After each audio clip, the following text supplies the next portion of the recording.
Welcome to another edition of Ian Cameron's Football Frenzy. It's the CFL Week 15 edition of the show. Ian Cameron with you. No Will Arndt this week. It's a solo mission on this edition of the show for yours truly this week. But Week 15 upon us, 4 games on tap, back to the kind of schedule that we are going to see pretty much for the rest of the regular season. Now that the NFL is back, Thursday night CFL games are a thing of the past. Sunday CFL games are a thing of the past. Well, until we get to the Grey Cup. The Grey Cup is still going to be on Sunday, but you will not have a single Sunday CFL game until then, which is the right decision. You can't be stupid and go up against the NFL. That's suicide, in my opinion. So it's nice that we don't have that to deal with anymore. So starting this week now with Labor Day past, it's going to get to that regular schedule now for the CFL. We're going to have 2 games on Friday night, 2 games on Saturday, pretty much for the rest of the regular season. So doubleheaders on Friday and Saturday will primarily be the CFL schedule for the rest of the regular season here in September and October. Before we get into Week 15, let's begin talking about the one team in the CFL on a bye week this week, and that team is the Calgary Stampeders, a team that fell into defeat against the Edmonton Elks last week, and it was rather shocking to see Calgary offensively struggle the way they did because, and I cashed a ticket with the over, and I was very lucky to do so, and even more fortunate to get it at a good number. I got 49 on that total with Calgary-Edmonton, and it just barely found its way over the total. 31-19 Edmonton, 50 points in that game. But certainly I didn't get the help from Calgary offensively with that total as I thought I would. And what made that surprising to me was the fact that Edmonton was banged up on defense. Like, they were missing a lot on the defensive side of the football. No Jake Ceresna, best defensive lineman. Probably their best linebacker, Niles Morgan. They also had a couple other key defensive players out, Edmonton, in that game last week. It was supposed to be set up pretty nicely for Vernon Adams, through the air, Dedrick Mills on the ground to be able to have a lot of success offensively. But they didn't really get things going much in that game. 19 points, and all the players that were filling in for Edmonton on that side of the football, they played one hell of a game, and you got to tip your cap to them. It was a great defensive effort from the Edmonton Elks for as depleted and as shorthanded as that defense was. And for the Calgary Stampeders, the win against Edmonton the week before at McMahon Stadium on Labor Day, 28-7. Don't be fooled by the 28 points. Their offense really wasn't amazing in that game either. So that's now basically 2 weeks in a row where we've kind of seen this Calgary offense underperform a little bit, at least compared to the way they've played, in a lot of their games this year. Damian Alford's really been an afterthought. I'm not sure he's 100% healthy. I know he's come back the last couple games, but hasn't looked like the same Damian Alford in that receiving core for the Calgary Stampeders. And they're starting to suffer some injuries on defense. And I think that's kind of why Edmonton had a pretty good game offensively last week. And that's certainly concerning moving forward for Calgary. Jalen Hutchings is just a massive loss for them on the defensive line, one of their best players, really, on the defensive front for the Calgary Stampeders. He didn't play last week against Edmonton, and you saw the absence, and you felt it because Justin Rankin for Edmonton just had a field day running the football against Calgary without Jalen Hutchings in the middle of that Calgary defense in the interior. So that's definitely an impact injury. It's definitely something you're going to want to keep an eye on for a Calgary team where, look, the defensive injuries have started to mount a little bit on that side of the football. And so, it basically goes hand in hand with why we saw them give up 31 points and struggle on that side of the ball a bit last week against Cody Fajardo and the Edmonton defense. So definitely, we'll have to see if they get these guys back after the bye week. It's good timing for the bye week when you're missing Hutchings, you're missing a couple of other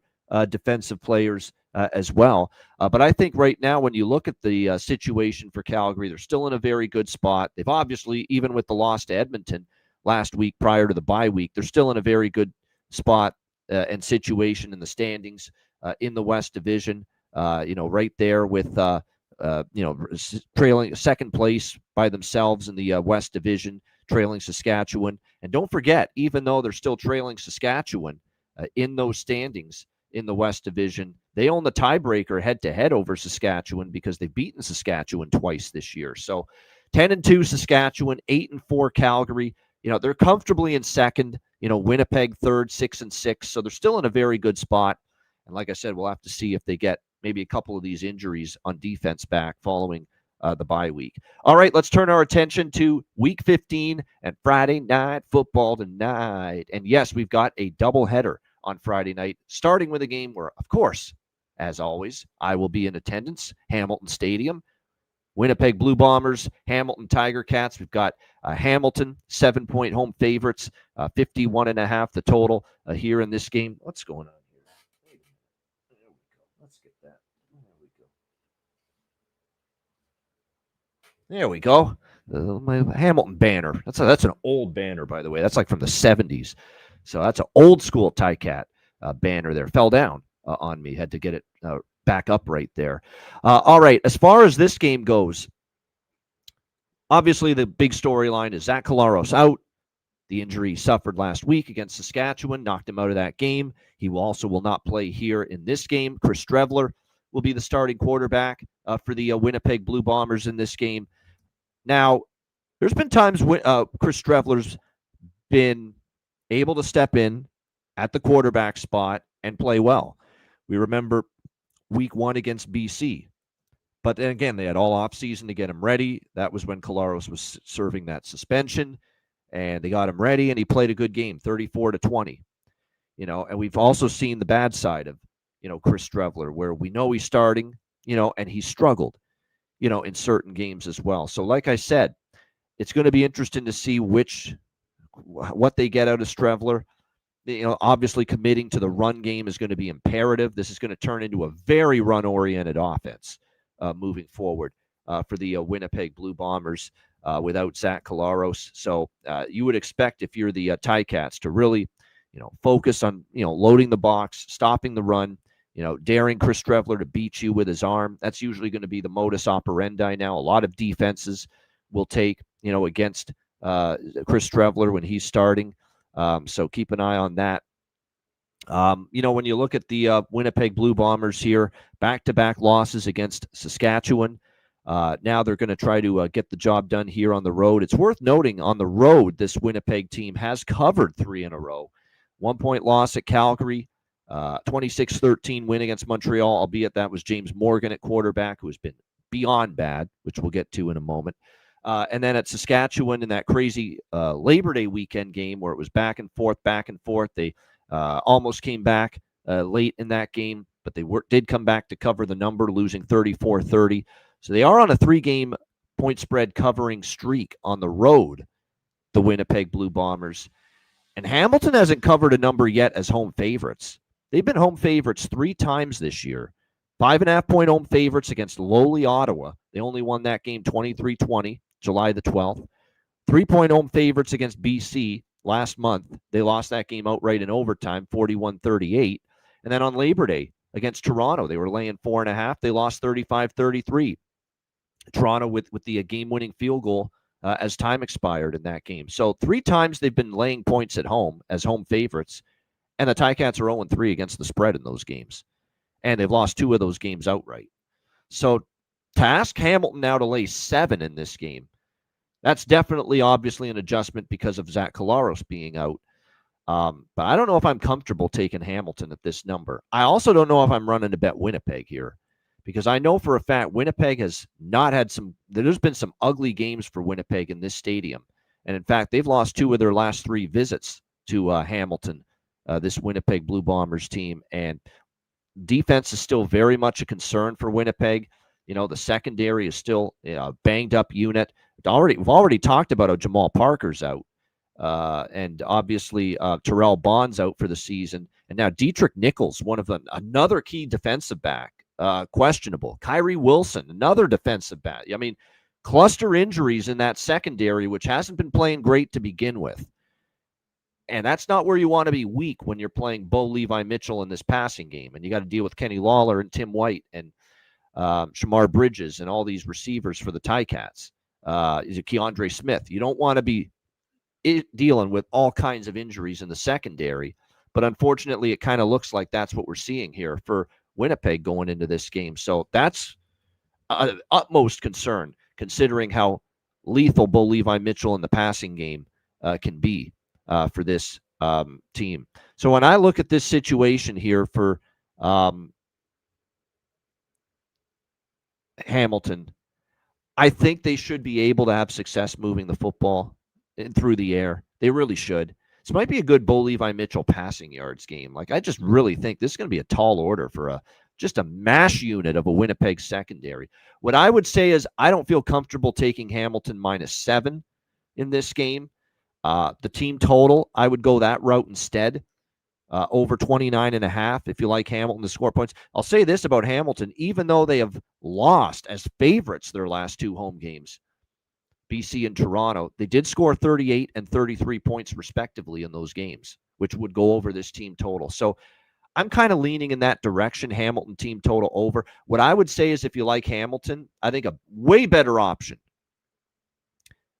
rather than laying 7 is taking the Bet365. It's an option that you can find at Bet365. It's Hamilton double result -115. And what that is Hamilton to lead at halftime and win the game. That to me is a little bit safer because I could see this as Hamilton comes out strong. Winnipeg maybe adjusts a little bit, hangs around, backdoor score late against, still at times can be a shaky Hamilton defense. And to me, it is still a shaky Hamilton defense. I don't give Hamilton too much credit for only giving up 9 points to Montreal last week because the quarterback was beyond inept, beyond useless, James Morgan. He was terrible in that game. So I'm not sold Hamilton's defense is great just yet. I have not made anything really official as far as a bet that I can really, say is a strong play in this game. This is just going to be some light action, but kind of got Hamilton team total over 29.5 circled. I just think Winnipeg's secondary is not only struggling, not playing well, but they're just too beat up right now. And Hamilton really should be able to throw the football against them. Maybe the team total for Hamilton over 29.5. And like I said, Hamilton double result. If I'm going to bet Hamilton, I don't know if I am. That would be the bet. I'd much rather have the double result -115 than laying 7 because I could see this as a scenario where they're up by 9 or 10 points in the late going and give up a late score and don't cover the full game point spread. So those are my leans. The total is very difficult. I don't love betting Hamilton games under because their offense and their passing game, especially against a weak secondary, could really have success. But Winnipeg is going to try to take the air out of the ball, long possessions. Try to win the time of possession battle, run the football, churn clock. They're kind of probably going to play a style that bodes well for the under. So it's very difficult as far as the total in this game. I could see it going either way. All right, Ottawa, BC, the other game on Friday night. BC 9.5-point home favorites, 56.5 the total in this game. This is the bet that I've been going back to the well with repeatedly. It's a bet that doesn't matter whether BC's won, BC's lost, BC's defense has been good, BC's defense has been bad, and certainly the BC defense has been way more bad than good. Really, the only good game they had was against Montreal at home, giving up 18 points to James Morgan, which is not saying much. And Caleb Evans actually started that game. That's the game he got injured. James Morgan came in. That's not saying a whole lot. 6 straight overs, by the way, for the BC Lions. They've had 6 straight games go over the total. Between these two teams. 5-1 to the over in the last 6 meetings as well between the Red Blacks and Lions, including last week where it was a 34-33 stunning comeback win by the Ottawa Red Blacks. Just a wretched collapse defensively by the BC Lions and shaky coaching. Attempting that very long field goal. You had a chance maybe to put the game away if you had gone for it and tried to get the first down. Instead, they opt to kick the field goal from Sean White. He misses it.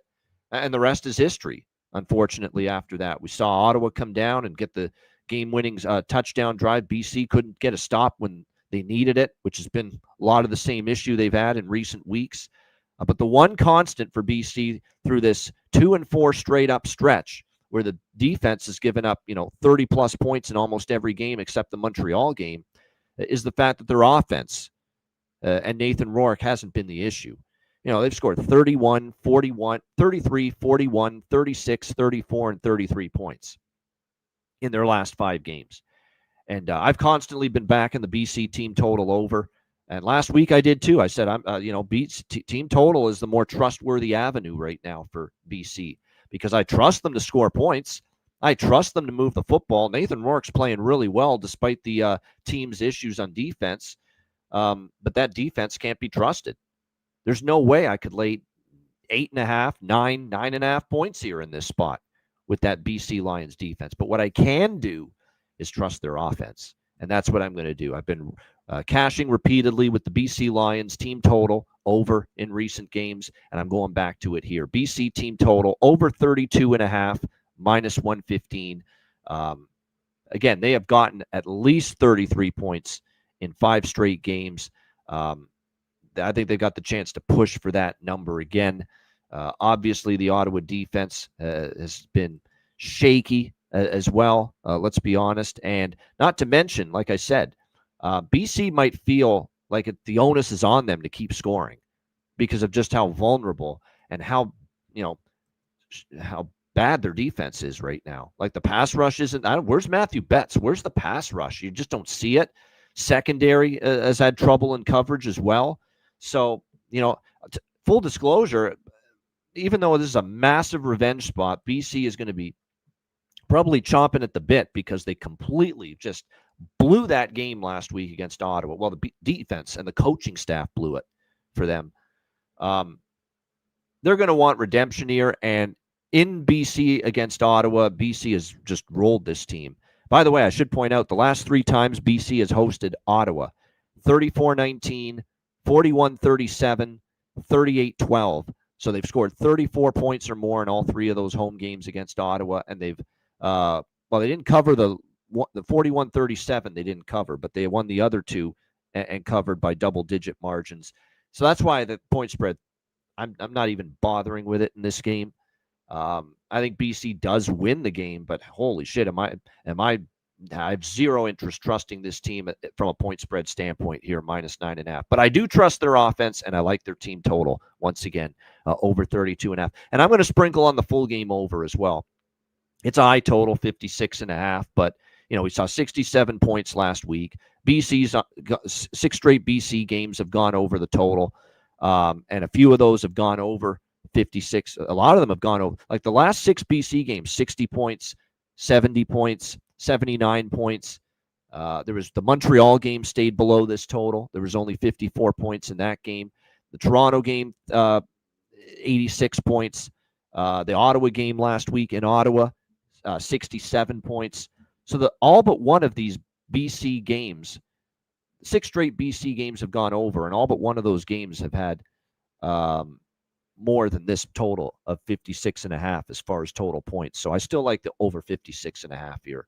And it is Dustin Crum at quarterback. It is confirmed. They're going to at least wait another week for Drew Brown. But like I said, let's give Dustin Crum credit. Like, offense played all right last week against B, and he's gotten a little bit better. It's not great. He isn't a great quarterback yet, but he's not totally inept like he was maybe earlier this season. And from the Edmonton game, from the start of the Edmonton game to the end of the BC game, you have seen improvement in Dustin Crum. I will say that. You have seen some improvement in him. He's not he's not James Morgan bad. Like, James Morgan can't even get a first down. That's how bad it got with him for Montreal. Dustin Crum is at least starting to move the football, and you're getting points on the board at least with him now. The last second half of the Edmonton game, I thought he got better, and I thought he played one of his better games last week. Now, bad defense, but still, give him some credit. He played a better game. So that's why over 56.5, the BC team total over as well for me. That's the 2 primary bets for me in that game on Friday night. All right, let's go to Saturday. Edmonton, Toronto. We've got the Argos 3.5-point home favorites, 56.5 the total in this game. Toronto off a bye week. There were some, reporters, the media trying to stir things up. Chad Kelly was at practice and maybe trying to make it seem like Chad Kelly was going to be named the starting quarterback now that he's back at practice and off the injury list and cleared for a full clean bill of health and ready to play if need be. But I said they got to be that. You can't be that stupid if you're the Argos and Ryan Dinwiddie to replace Nick Arbuckle the way he's been playing the last several weeks. And of course, they have made the right call. Nick Arbuckle is starting once again for Toronto, coming off the bye week where they beat Hamilton 35-33. Like I said, Nick Arbuckle give him credit. He's played a hell of a he's played great. Throwing the football. They've got receivers. They've got weapons. That has been clear. It's been very good to see what they've gotten. This Jake Herslow has stepped up. We know Coxie and Brissett. They've certainly got their share of receivers. We'll see how they fare here against an Edmonton defense that was very short-handed, very depleted. I expected them to struggle last week against Calgary, and yet they played out of their minds good. For all the key absences, all the key injuries, I was borderline stunned how good Edmonton's defense played against a very good Calgary team. Give them credit. No Ceresna, Morgan, they had a bunch of key injuries on defense, and it didn't matter. And by the way, too, for the Edmonton Elks, making his debut, it's a guy they just recently signed, Jordan Williams, and he was a difference maker for the Edmonton Elks in that game, defensive lineman. This is a guy that's played with the Argos the last couple years, and ended up signing with the Elks. He played in that game against Calgary. He just signed with the Elks last week. He played in that game against Calgary, and that D-line, even though they lost Ceresna, Jordan Williams really helped that unit out quite a bit. He played a hell of a game. So, we'll see if they get their injury. Like, they still want these guys back. Like, it's still a concern. Are you going to get these replacement players on defense, these backups playing that well every week? It's still, you're without Nick Anderson. You're without Jared Brinkman. You're probably without Jake Ceresna again.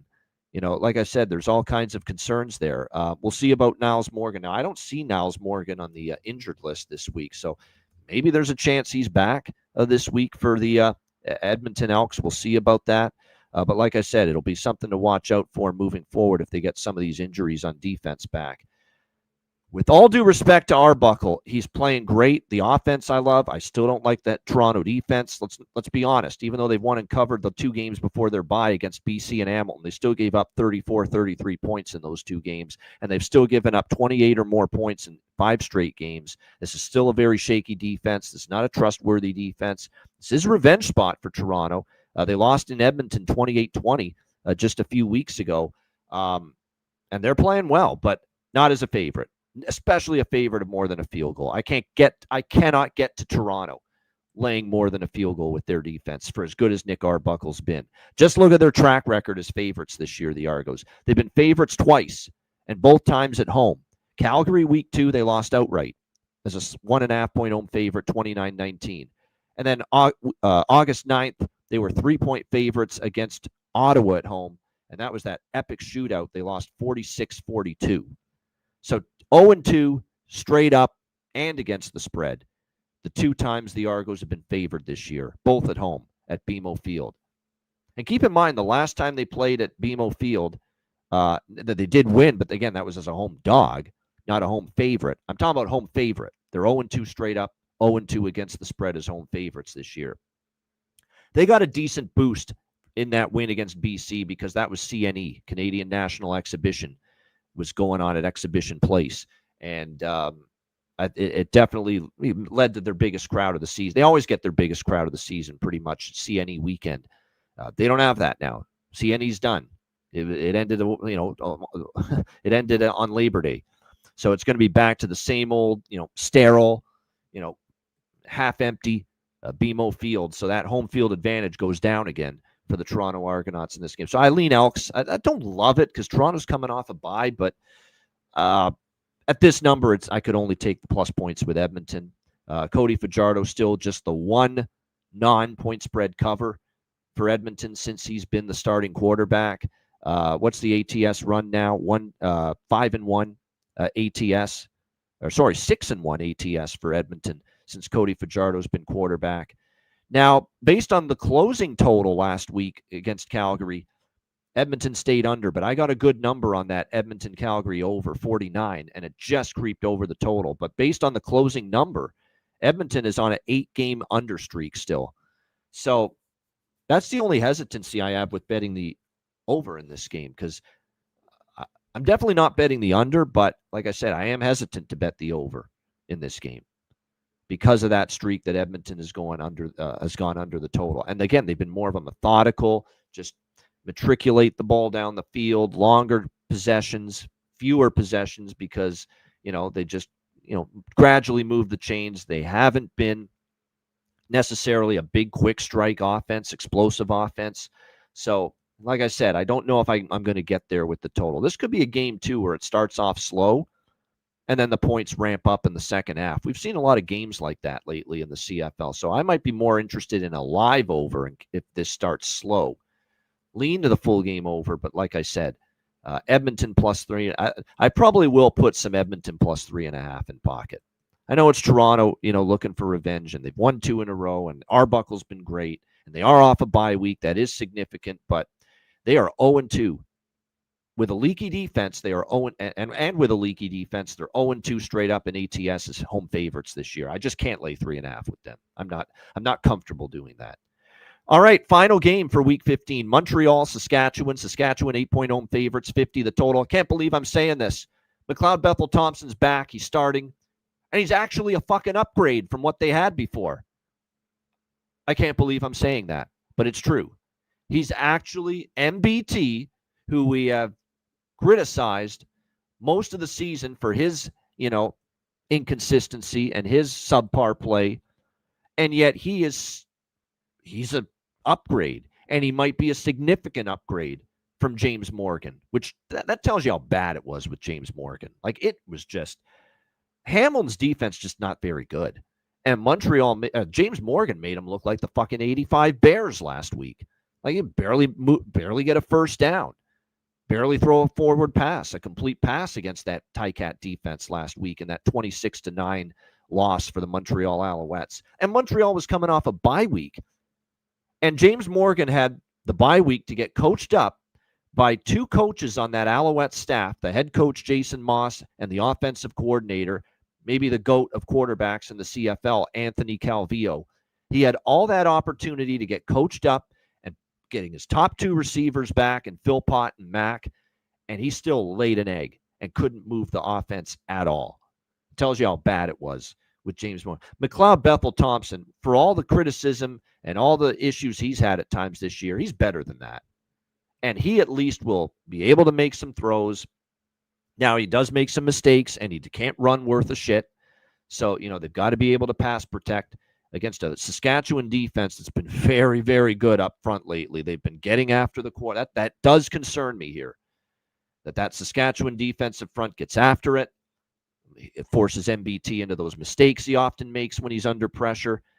But if they can somehow keep him clean and upright and keep that Saskatchewan defensive front away from Bethel Thompson, he can at least throw the ball and make plays. What I don't like for Saskatchewan, now Saskatchewan's rolling, man. They are. I mean, the only team that they have issues with is Calgary. Both their losses came against Calgary. They've beaten everybody else.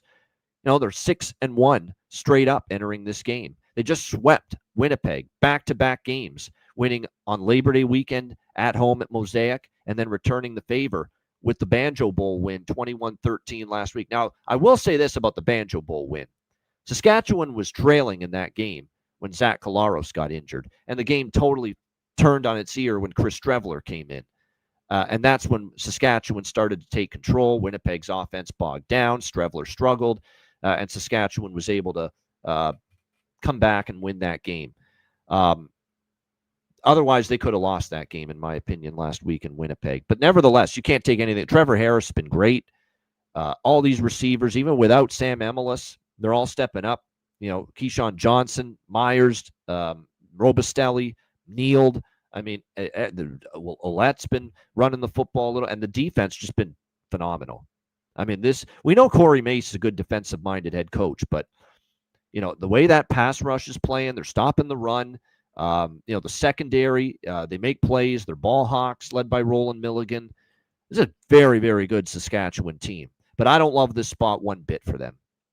They're off 2 massive wins against a bitter rival, Winnipeg, back-to-back wins over them. You're now laying a big number against a team you already smacked a month ago in Montreal, 34-6.